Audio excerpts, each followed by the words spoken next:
ready, baby. 5, 4, 3, 2, and can you hear me good in the headphones?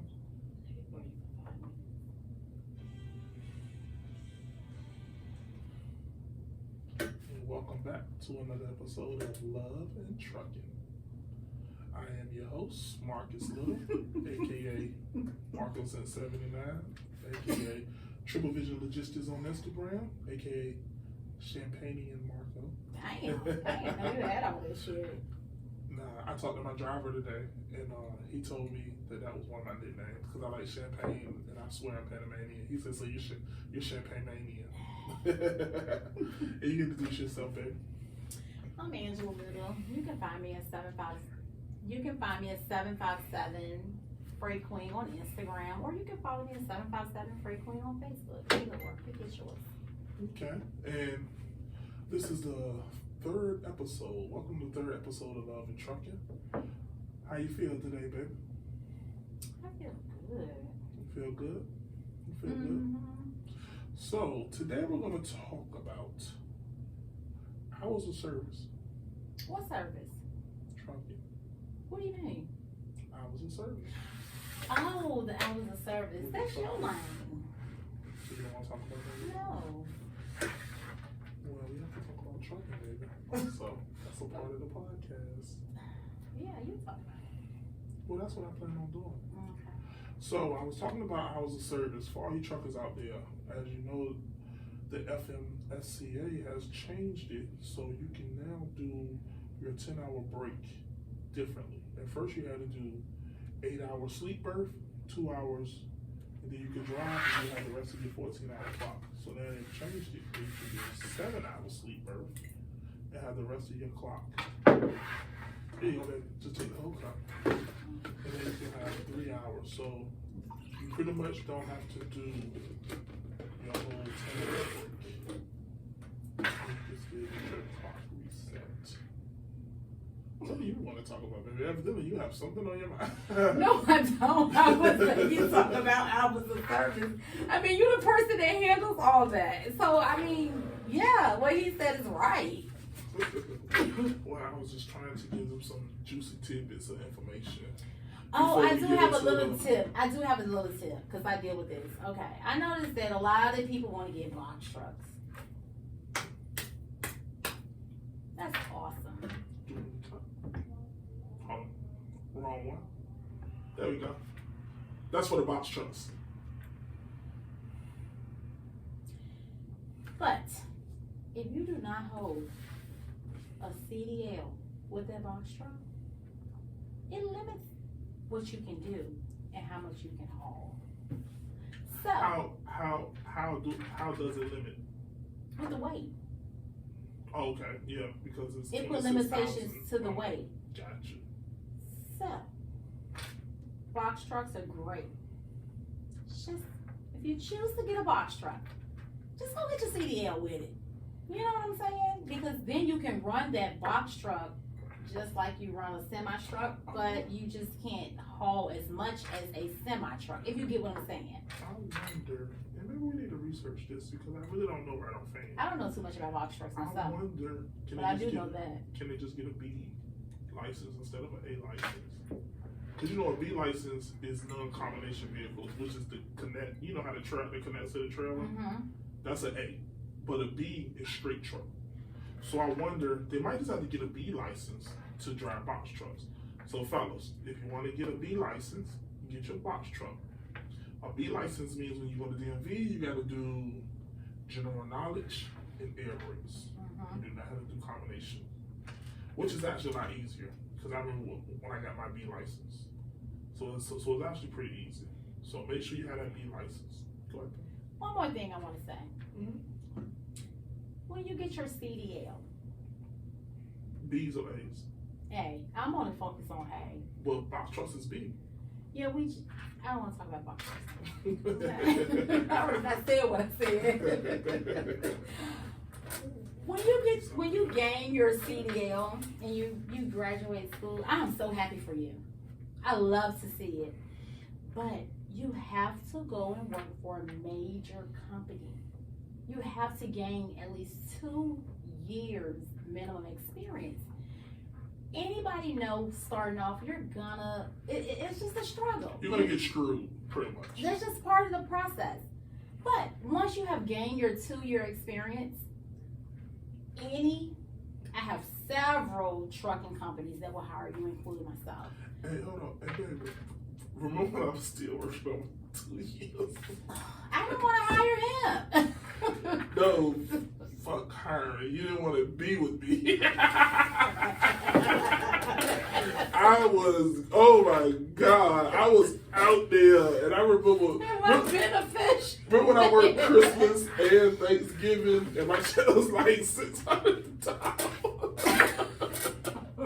I'm sorry, guys. It's just funny because my wife But it's part of the process. When you gain that, you have to go get through the process, and every CDL holder knows that they have to get through the process, and then they can eventually, you know what I'm saying, go and work for a, more like a smaller fleet company. You know what I'm saying? Because we pay more per mile, or percentage, or whatever you choose to do. But you have to have that 2 years of experience. Get through that process, please. That's very true. Because if you don't get through that process, I send you encouraging words and I tell you, hey, check back with me when you get to 2 years. But, it's just overwhelming sometimes. But we are proud of everybody. I'm proud of everybody. I'm so happy. Proud. And not only that, I help guys set up to go to CDL school. And I'm also starting a nonprofit. I will tell you all about that in our next episode, to help guys get through the CDL school process. If you don't have a down payment to start the school, that's something that we're introducing. I don't mind. I'll support you during the whole 2-year journey. But you have to have a 2-year experience. You have to go through something to get where you're trying to get to. Exactly. So that's all I have to say. And you know what? Moving into our love category. Since you're on the subject, let's talk about how we went through stuff when I first got my CDL, because this is like a great subject. I remember I worked for a company, I'm not going to say their name, but they gave me a signing bonus. Okay. Did you ever receive it? Yeah. Remember, that was the only reason why my checks was decent. Remember they gave the signing bonus up front? Oh, how much was it? Remember, it was like $2,000, I think, and they gave me an extra $200. And I would never forget, like, I would get paid and my check would be like six something. Now, mind you, people, before I got into trucking, I was doing hard labor. I'm not gonna lie, but I was into sheetrock. That's actually how I got my CDL. And sheetrock with a CDL driver, you can make 75, 80,000. It's actually sheetrock guys that make 100,000, right? So I had to take a pay cut because I wanted something more. Oh yeah, yes. Well, that's a lot of labor. It's guys I know. No, the ones that make 100,000 don't work that hard. They sit on the boom truck all day. That was what I was, aiming for at that time. So when I realized that the ceiling, they wasn't going to let me get. No, they really do make over $100,000. Oh, okay. When I realized that they wasn't going to let me get to that position, I knew I had to move on. So I had to take a pay cut. You know what I'm saying? So first I went to that one company I was telling you about where I did the local work. The only reason why that wasn't so bad, because I had my pension. I told you I had my pension money and all that. So then when I went back on the road. You ain't have no pension money when I met you. Nah, because I met you like probably a year after.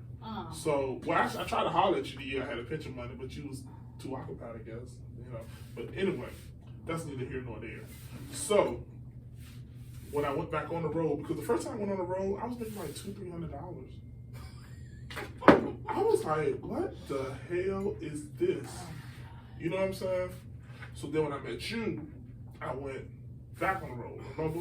Because you just swore up and down being on the road was where the money is. Well, I knew you had to gain experience. Hold on.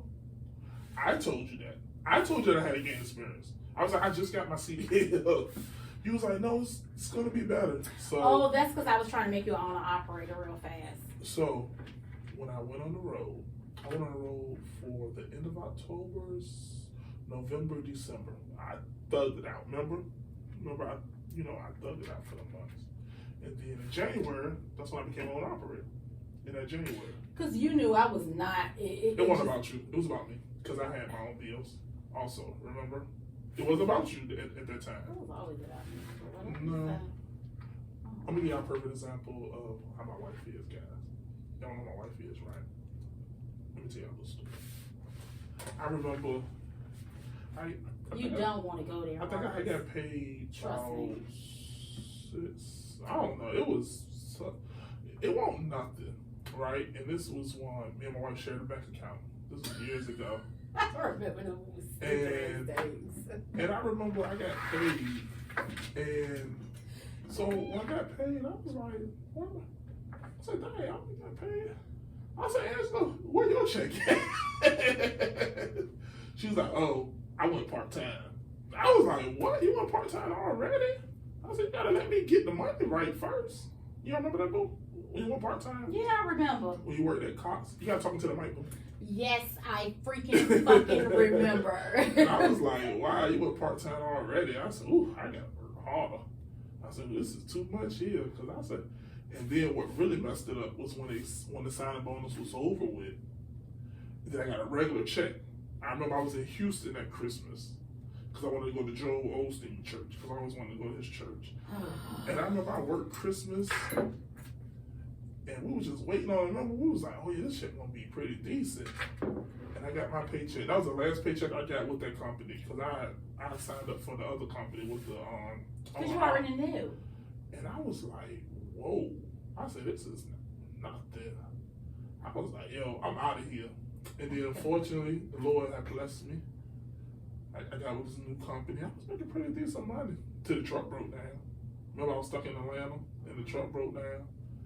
And then that's when I tried local work at the ports, which was horrible. Sorry to my port guys. No, I support it all. I'm not trying to talk about you guys, but it's just not for me. The waiting and all that, that's just not for me. And I was like, wow. I said, this ports is not where it is. And I did ports for over a year after that, right? I'm thinking about putting a truck at the ports, actually. I'm For thinking about what? because that truck is a little older. That Volvo is not old, baby. That Volvo was a 2015. I was thinking about putting an older truck at the ports. I mean, it's beneficial. You know what I'm saying? But go ahead, keep saying. If we put a truck at the ports, I would put like maybe a 12 or 13. But not a 15. You know what? 15 can go on the road. And that truck only got, that truck got under 500,000 miles on it. I'm not talking about that truck. So go ahead and keep talking what you're talking about. Oh, you talking about another truck? Yeah. Oh, okay. And then I switched from ports. I think I did ports, and then I went to that other company where I was training. Remember? And then I started training drivers. And that was really a blessing for us, though, when I started training drivers. Anything was a blessing for us. We didn't have no money. That really helped us hit the next level. That really helped us hit the next level when I started training drivers. He's a great trainer. I'm not. So that's all I got to say about that, huh? You're a great trainer. I'm learning. I'm trying to train people now. Who are you training? My dispatchers will be meeting this week. I'm training them on the system that I work on. I had to learn how to work on the system before I can train them. So I'll be training them how to work on the system. So, this is all new to me. You know what I'm saying? Training people. I'm actually my assistant. It's like I'm training her to be, not me, but be better than me. You get what I'm saying? So I'm training her to be better than me. Because it's time for me now to be able to venture off into new adventures. Gotcha. Okay. Any insight on what these new adventures going to be? No. Unless you sign a non-disclosure. Well, this is a podcast. I don't think we can make people sign non-disclosures. I don't want to talk about what I'm working on next. Okay. Well, do you want to tell people about your turnkey business? Oh, gosh. All I can say about that turnkey business is that we're booming. We're booming. I didn't really want to talk about that either because we're booming. You know what I'm saying? I'm just being straight up. We're booming to that. So you don't want new people? I do want new people. Closed off on it. I'm kind of closed off on it right Okay. now. I mean, at this time, I have like 11 clients with the turnkey business. You know what I'm saying? So Gotcha. we're booming. And to be honest with you, I'm not really interested in bringing nobody else on right now unless it's the beginning of the year because I'm overwhelmed. I'm trying to train my team to be able to handle it. You know what I'm saying? Because right now it was just a one-woman show. So now I have hired 4 other people to help me with this business. Wow, that's great. Yes, it's most definitely booming. So I don't want to talk about it right now. Okay. I know we got the dispatcher thing. Did you want to plug that in? Yeah. I have a new service that I started, which is called KJ Dispatch Service.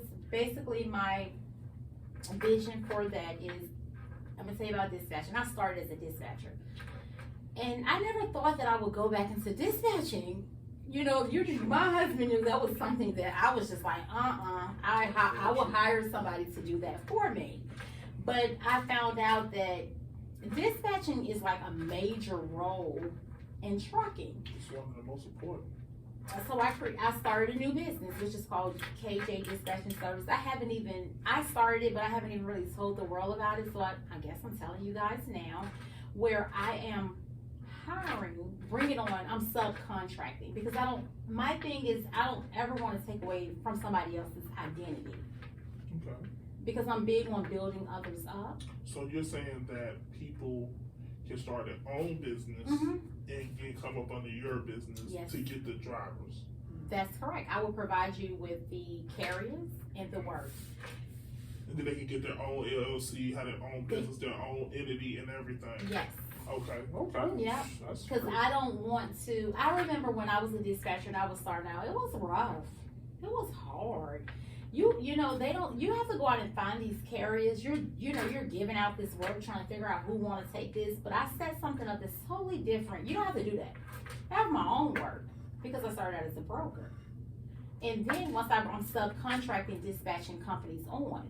So I'm providing you with the carriers and I'm providing you with the work. All I need for you to do is keep things in order, processing it, keeping the driver satisfied or the owner operators, whatever it is, processing the BOLs, factoring it, and sending it over to me.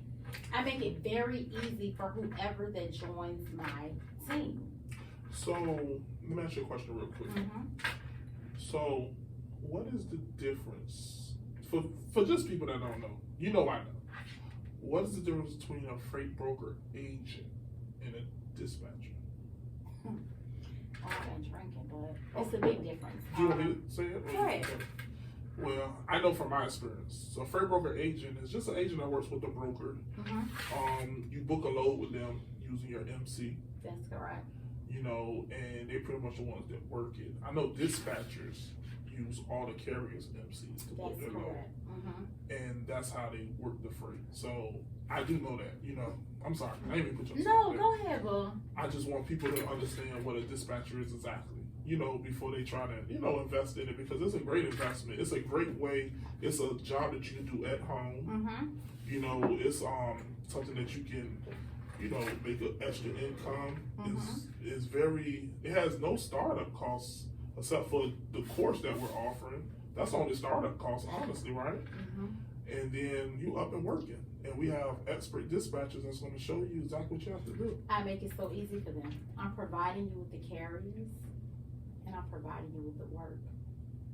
All I need for my dispatchers to do is to make sure that you are dispatching the trucks that I assign to you. And the reason why I make it easy for them, because I remember when I first started out, it was hard, it was rough. Being a freight broker, that was rough. You know, you have to do a lot of cold calling. Being a dispatcher, that was, you know, it was rough. You know what I'm saying? But what I have is, it's simple, it's easy. I'm gonna bring you in, subcontract you, assign you with the carriers, and assign you with the work, and you're just making sure that the truck is rolling, and you're just processing the necessary documents. Okay. Well, let me ask you a question. I know that you have the new dispatcher service, and I know that you have the trucking business, right? And I know that you have the turnkey business. When do you have time for your husband in the midst of all these 3 businesses that you're running? What? When do I have time for my husband? Yeah, when would you have time for your husband? You can talk right to the mic so people I have time for my husband when I'm not working. Well, no, because, hold on, I'm not throwing shade at you, honestly. I don't give a damn. What I'm saying is, how do a professional woman because that's what you are, a professional businesswoman. How do you make time for your spouse? Because most women always want to make time for their children. But how do you make time for your spouse? This is what I'm asking. Well, with this, I guess, how do I make time for my spouse? I make time for my spouse because normally during the times I work regular hours, like anybody else. You don't work regular hours. Yes, I do. No, you don't, baby. You work sometimes 12 hours a day. You a fucking lie. When? I've seen you get up at 8 in the morning and be doing stuff at 9 o'clock at night on the laptop. I've seen you. But that's not me working like.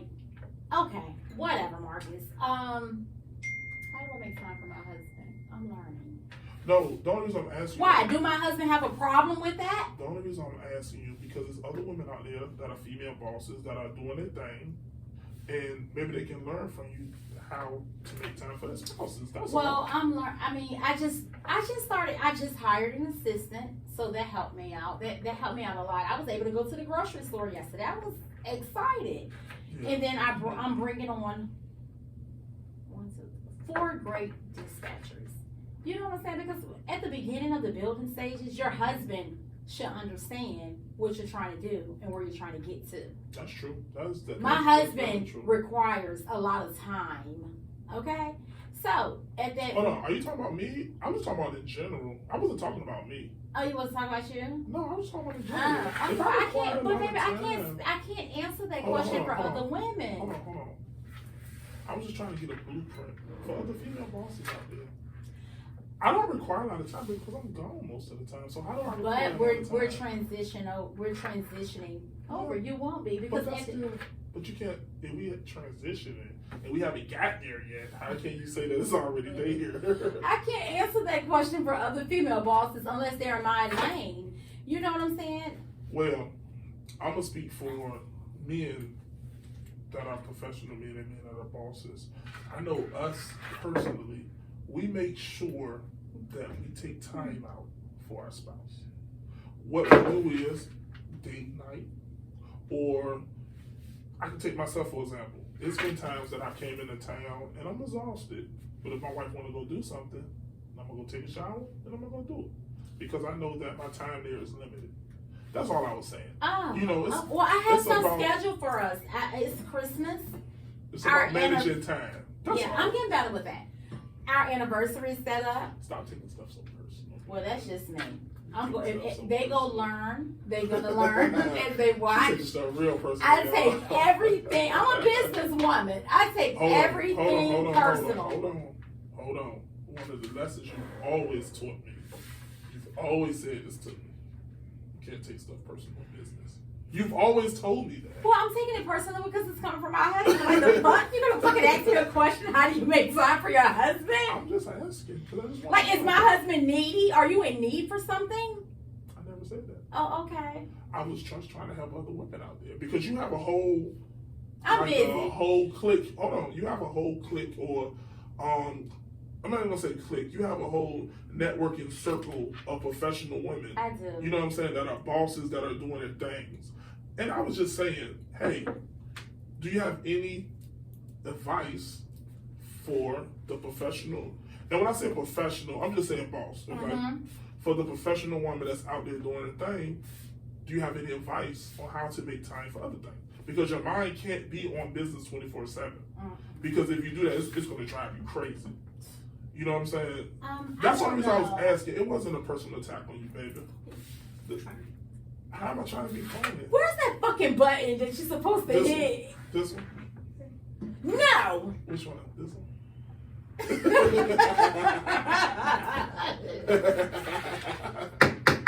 What am I doing, man? I don't have it. You know what? To be honest with you, I'm just asking a question. Just be honest, boo. I'm just asking a question. There you go, trying to act like the innocent person. Oh, I'm just asking a question, boo. There you go with that shit. You all will learn. He does this. Like, I hate that shit. But anyways, what do I do? What am I doing? Try to make it seem like you sitting there with some just answer the question, boo. You know, boo, just answer the question. So you don't like a man that's what? Sensitive? No, I'm trying to ask. What is it? Sensitive. I didn't say that you were sensitive. No, I'm saying, what are you trying to say? But you asked me that question. We should have rehearsed that shit, okay? Why would we rehearse it for? You need to make sure I rehearsal any question. You gotta talk into the mic. need to make sure I rehearsal any question that you're asking me. I need to because I just do. Because I didn't have an answer for that. Because I can't answer that for other women. I don't care about other people. I only care about. Well, you could answer for yourself then. For me, you gotta remember. All of this, we've been doing this for so long. True. Balancing time, doing this. I've been doing new things. That's true. So when you come home, I always have time for you. I never said you didn't. Well, All I did was ask, how would a professional woman balance her time? I am live. People can see this. Oh my God. No, I don't know. Can see this. I can't. Okay. I can't answer that for any. You know what? To be honest with you, I don't know how to answer that for any other woman. They do what the fuck they want to do. I'm just doing what's best for Angela. So your answer is. So what is your answer? Your answer is pretty much your spouse is not a priority. Then. Is that what you're saying? Because you just say you're doing what's best for Angela. So that means your spouse is not a priority. I'm just asking. Hit the button. Okay, I hit the button. There you go. Is that the right button? I told y'all this podcast was going to be raw, uncut, and very exclusive.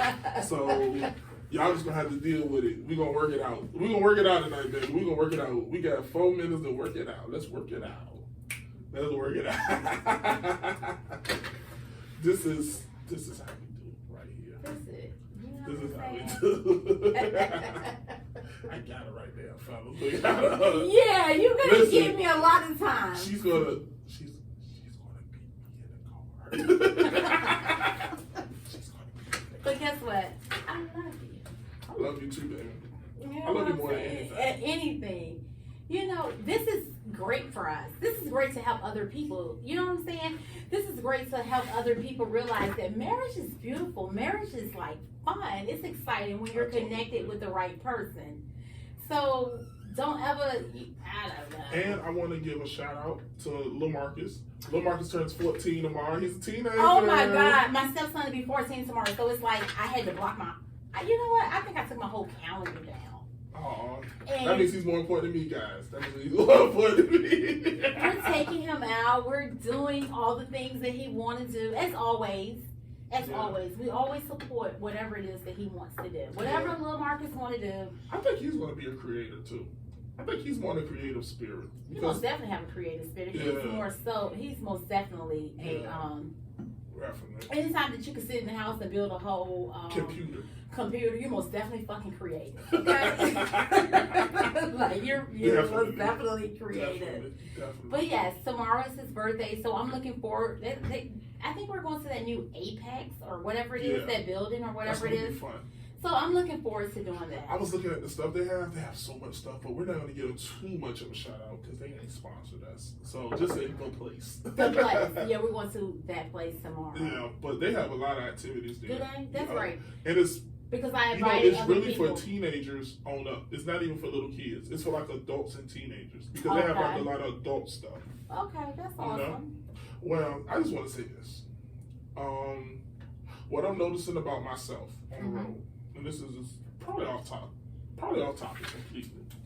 I'm starting to notice, you know how we talk about it's time for me to, start coming home more, right? It's not about coming. I'm starting. No, I'm saying like being home. Just being a part of the house. I have to go to the ladies' room. Can you hold it for 2 minutes, or you have to go down? 2 minutes. I can hold it. Okay. What I'm noticing, boo. Let's tell what you think about this. When I go out of town, right? I have like it takes me probably a day, to get used to. Remember I always say I had to get in trucker mode, right? So once I get in trucker mode, you got pee that bad? I do. Okay, let's go to pause for Yeah, let's listen to music. Okay, where's it at? Woo. I know I pee when I pee instead of going to